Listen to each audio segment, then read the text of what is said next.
We've officially gotten our list of candidates for the Game Awards 2022. But did your favorite games make the cut? And which title will secure the coveted Game of the Year award? Let's discuss the nominees.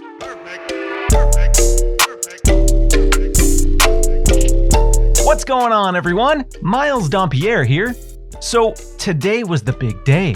After a bit of teasing and a lot of anticipation, Jeff Keighley and company have officially revealed the nominees for the Game Awards 2022.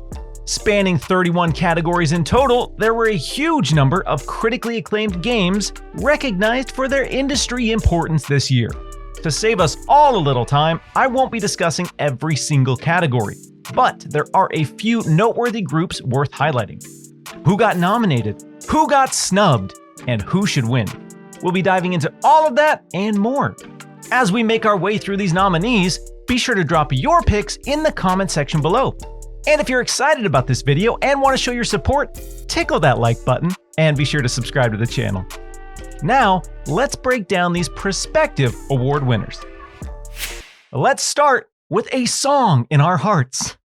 And the nominees for the best score and music are A Plague Tale Requiem, Elden Ring, God of War Ragnarok, Metal Hellsinger, and Xenoblade Chronicles 3. Overall, I'm incredibly happy with the candidates in this category. Elden Ring and A Plague Tale Requiem both deliver powerful, emotionally charged orchestral music, and that Elden Ring title track continues to be one of the best pieces of music in gaming.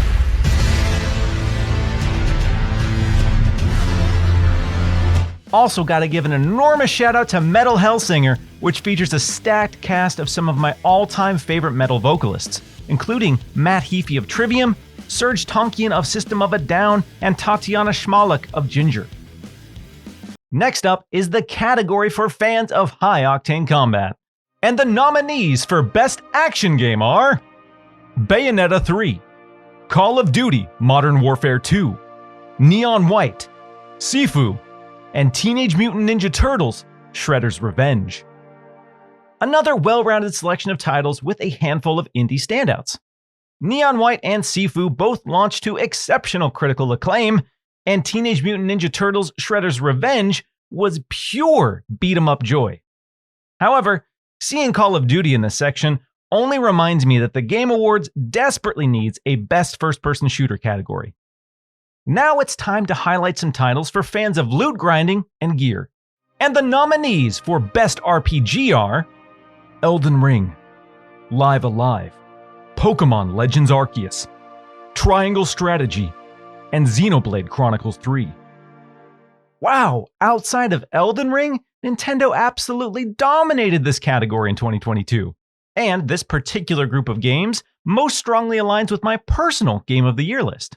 Elden Ring, Live Alive, and Pokemon Legends Arceus are easily three of my favorite games released in 2022.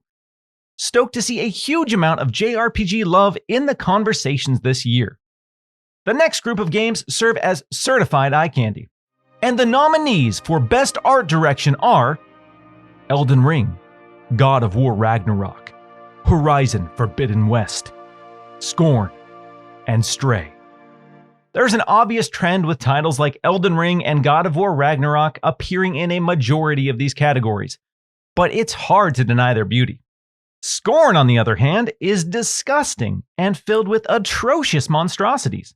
That being said, it had some of the best environmental design and atmosphere of any game I played in 2022. I'm pretty disappointed Grounded wasn't included in this list, though. Obsidian Entertainment created a gorgeous video game world dripping with style and originality. Next up, we have a collection of titles that embody excellence in game design. And the nominees for Best Game Direction are Elden Ring, God of War Ragnarok, Horizon Forbidden West, Immortality, and Stray. Y'all tired of seeing God of War and Elden Ring yet? But in all seriousness, this is another strong assortment of titles in a difficult category to settle on. Love seeing the relentlessly weird Immortality get some recognition here. I unfortunately haven't experienced this cerebral acid trip, but many people I trust have been harassing me to correct that. And big ups to all the cat lovers out there that gave Stray heaping amounts of recognition. And finally, we have the category that represents the best of the best. And the nominees for Game of the Year are A Plague Tale Requiem, Elden Ring, God of War Ragnarok, Horizon Forbidden West, Stray, and Xenoblade Chronicles 3. This category is easily the biggest every year, and that comes with the most controversy and deliberation amongst the community. Now, before I get into my pick, I think it's important to note that it's perfectly healthy and okay for us to have different picks for our Game of the Year.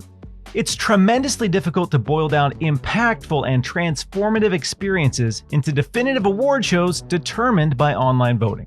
So even if the games you adored the most this year didn't get nominated, their importance and value is still justified.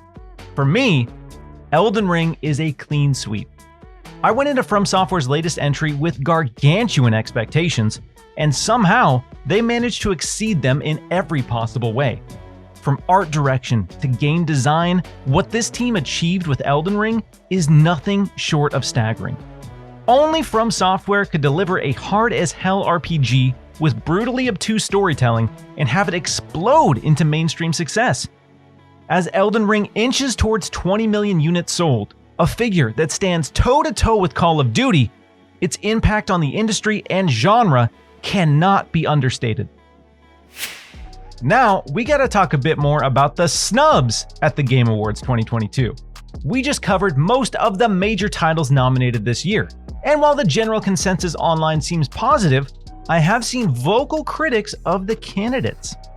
I mentioned my displeasure regarding Grounded's lack of recognition in the art direction category, but I find it even more disappointing that Obsidian's Little Big Survival Sandbox wasn't nominated in any categories. I know survival is a niche genre for many players, but it felt like the 1.0 launch had so much positivity and energy surrounding it. Another huge criticism I have of the Game Awards is the lack of horror representation. We have 5 esports categories, but we don't have Best Horror Game? Some of my favorite games this year were Evil Dead the Game and The Quarry, and because they don't fit in the respective boxes, they don't get any consideration. Hopefully moving forward, this gets corrected, especially as many of the biggest games of 2023 appear to be horror games. If you want to share your thoughts in the comments section, I'd love to hear your picks for the biggest snub of the Game Awards as well. I know Halo fans probably have a few words. What is your pick for Game of the Year 2022?